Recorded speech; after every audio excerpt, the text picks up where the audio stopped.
Good day to everyone. I am Soundria Arun. Today I am going to discuss about leadership styles in management principles. First we see about what you mean by leadership. Leadership is both a research area and a practical skill regarding the ability of an individual or organization to lead or guide other individuals, teams or entire organization. So generally leadership is mean by leading people, influencing people, commanding people and guiding people. So now we see about what are the three types of leadership styles. The first one is autocratic, democratic, laissez-faire. So this is our main content of our topic. The first one is autocratic. So what do you mean by autocratic? Relating to a ruler who has absolute power, taking no account of other people's wishes or opinion. So this type is known as domineering type. So here the boss has superior power. Next we see about what are the features involved in this autocratic model. Depends on power.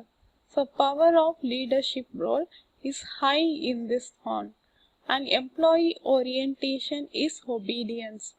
So employee entire control should be maintained by the leader. Employee psychological results depends on boss performance, result is minimum. High commanding leadership styles sometimes leads to failure. So the autocratic style means that the manager make decision unilaterally and without much regard for subordinate.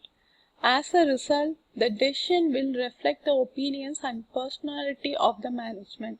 This is one of the oldest style of managing people. So there are two types of autocratic leader. The first one is directive autocrat and permissive autocrat. Directive autocrat. So it makes decision unilaterally and closely supervise subordinates. The next one is permissive autocrat. So here the permissive autocrat make decision unilaterally but give subordinates latitude in carrying out their work. So here I am listed some of the points to be listed of comparison between strength and weakness of autocratic model. When controlling large number of employees, this is fully enough for this thing, and this is a certain level of discipline. Clearly define objective and methods of achieving them. So that according to the autocratic model, so no new ideas from the staff as it will not be considered anyway. So subordinates are overly depend on supervision of the leader. Sometimes manager are alone. Next we see about what do you mean by democratic model. So in a democratic style, the manager allows the employees to take part in decision making. Therefore, everything is agreed upon the majority. So here some of the features of democratic model involved in decision making. When complex problem solving, subordinate increased in decision making. So increased productivity. Live interaction creates definitely increased production in organization, and utilization of capabilities of subordinates. All subordinate skills utilized based on their performance. And finally, lack of secrecy. So these are the some features of democratic model. So democratic style, the manager is open to other opinion and welcome their contribution into the decision making process. The communication is extensive in both direction. In both direction is mean that boss to employee and employee to boss. So the two-way communication is obtained in this case. So there are two types of democratic leaders, directive and permissive. The first one is directive. So here the directive democratic make decision participately closely supervise subordinates, and permissive autocrat make decision participatory, give subordinates latitude in carrying out their work. Here I am listed out some of the strength and weakness of democratic, and comparison is made here.